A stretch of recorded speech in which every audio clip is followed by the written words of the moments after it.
Hello everyone, welcome to biotech sapiens. आज हम एक क्वेश्चन डिस्कस करेंगे जो मार्च 25 के एग्जाम में आया था। तो चलिए देखते हैं क्या क्वेश्चन आया था। In a typical experiment 15 ml of an aqueous solution containing an unknown quantity of acetylcholine had a pH of 7.65. When the solution is incubated with acetylcholine esterase, the pH of the solution decreased to 6.87। ठीक है, अब देखो क्या ना, पहले pH कितनी है 7.65, और एसिटाइल कोलिन एस्टिरेज जब आपने उसमें ऐड किया सॉल्यूशन में तब पीएच कितनी हो गई आपकी 6.87। अब इसका क्या मतलब है कि ऑब्वियसली पीएच कम होती है तो इसका मतलब हाइड्रोजन आयन की कंसंट्रेशन इंक्रीज हुई है। किसकी कंसंट्रेशन इंक्रीज हुई है? आपकी हाइड्रोजन आयन की कंसंट्रेशन क्या हुई है? आपकी इंक्रीज हुई है। ठीक है। सो ये इंक्रीज किसकी वजह से हुआ है? क्योंकि एसिटाइल कोलिन आपका ब्रेक हुआ है। एसिटाइल कोलिन आपका क्या हुआ है? ब्रेक हुआ है। ठीक है। सो तो बेसिकली हमें यहाँ पर क्या निकालना है? मतलब क्या है कि जो पीएच में जो चेंज आया है that is because of the breakdown of acetyl choline. तो जितना पीएच में चेंज आएगा, ठीक है, तो ऑब्वियसली जितने हमारे हाइड्रोजन आयंस इंक्रीज हुए हैं, ठीक है, उतने ही हमारे मतलब उस अकॉर्डिंग हमारे मोल्स आएंगे। So assuming that there was no buffer in the reaction mixture, क्यों बफर नहीं है, तो आपको नंबर ऑफ मोल्स बताने हैं। ठीक है। अब देखते हैं पहले पीएच में चेंज कितना आया है। ठीक है, पीएच में चेंज देखते हैं। तो पीएच में चेंज तो चलो हमें गिवन है, बट हाइड्रोजन आयन की कंसंट्रेशन में कितना चेंज आया है? ठीक है, तो देखो हाइड्रोजन आयन की कंसंट्रेशन जो पहले है वो है 10⁻⁻⁷.65। ठीक है। और after incubation with acetylcholinesterase hydrogen ion की कंसंट्रेशन कितनी होगी? -6.87। ठीक है। तो जब आप इस वैल्यू को निकालोगे तो ये वैल्यू जो हमारे पास आ रही है दैट इज 2.24 इंटू 10⁻⁻8। ठीक है।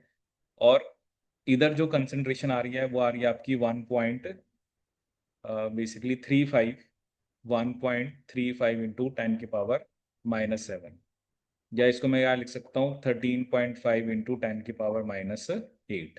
ठीक है, क्योंकि दोनों -8 में हमने कर लिया। तो हाइड्रोजन आयन की कंसंट्रेशन में चेंज कितना आया है? ठीक है, तो अगर हम वो यहाँ पे कैलकुलेट करें, मतलब 13.5 में से आपको किसको मल्टीप्लाई करना है, मतलब 13.5 में से किसको माइनस करना है? 2.24 को। 13.5 माइनस 2.24, ये आ रहा है 11.26।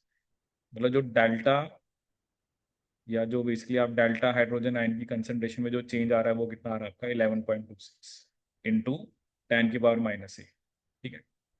अब देखो ना, मुझे तो यहाँ पर मोल्स बताने हैं। ठीक है, तो ये हमारे पास चेंज आया है। सिंपली आपने ये जो चेंज आया है इसको आपने वॉल्यूम से मल्टीप्लाई कर देना है। ठीक है, इंटू 15/1000। जैसे नंबर ऑफ मोल्स होते हैं ना, तो दैट इज बेसिकली हम मोल्स निकालने के लिए आपको क्या करना पड़ेगा?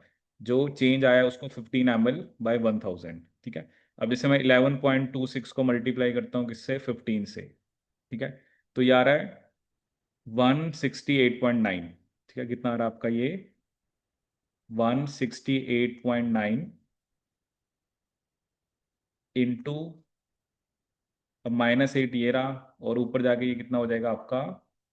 मतलब 1000 है, मुझे -9 में आंसर चाहिए तो एक 10 में ऊपर ले जाता हूँ। तो 168.9 को अगर मैं 100 से डिवाइड करूंगा तो वो कितना आ रहा है? 1.68 इंटू 10⁻⁹ मोल। तो अगर हम ऑप्शन में देखें तो 1.65 इंटू 10⁻⁹ मोल टू 1.7 इंटू 10⁻⁹ मोल। ठीक है, मतलब इस क्वेश्चन में सिंपली आपको हाइड्रोजन आयन की कंसंट्रेशन में चेंज निकालना है। ठीक है, देखो वो हाइड्रोजन आयन में जो चेंज आया है वो किस वजह से आया है? एसिटाइल कोलिन के ब्रेकडाउन से। तो जितना वो चेंज आया है मतलब एसिटाइल कोलिन के उतने ही मोल्स हैं। ठीक है, तो नंबर ऑफ मोल्स को आपने नंबर ऑफ मोल्स निकालने के लिए आपको वॉल्यूम से क्या करना है? आपको मल्टीप्लाई करना है 15/1000, और आपका आंसर आ जाएगा 1.65 into 10⁻⁹ to 1.75 into 10⁻⁹। So I hope you like this video. Thank you so much.